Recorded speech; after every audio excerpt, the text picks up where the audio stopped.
Hello guys, welcome to our YouTube channel. Instant tiffin గోధుమ పిండి అట్టు ఎలా చేయాలో చూసేద్దాం. 2 కప్స్ గోధుమ పిండి తీసుకొని అందులో తగినంత సాల్ట్ వేసుకొని ఒక స్పూన్ షుగర్ వేసుకోవాలి. వేసేసుకున్న తర్వాతకి దాన్ని మొత్తం మిక్స్ చేసేసుకోవాలి. ఫస్ట్ ఆఫ్టర్ దట్ ఒక 2 కప్స్ వాటర్ తీసుకోవాలి. బాగా ఉండలు లేకుండా బాగా కలుపుకోవాలి. ఉండలు లేకుండా బాగా కలుపుకొని దోశ ఫ్లోర్ కన్సిస్టెన్సీ వచ్చేలాగా ఇదిగో కనిపిస్తుంది కదండి.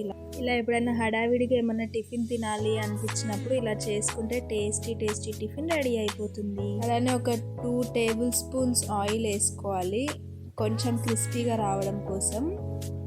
వేసేసుకొని కలిపేసుకోవాలి. నెక్స్ట్ ప్యాన్ స్టవ్ పైన పెట్టి కొంచెం ఆయిల్ రాసేసి దోశ లెక్క వేసేసుకోవడమే.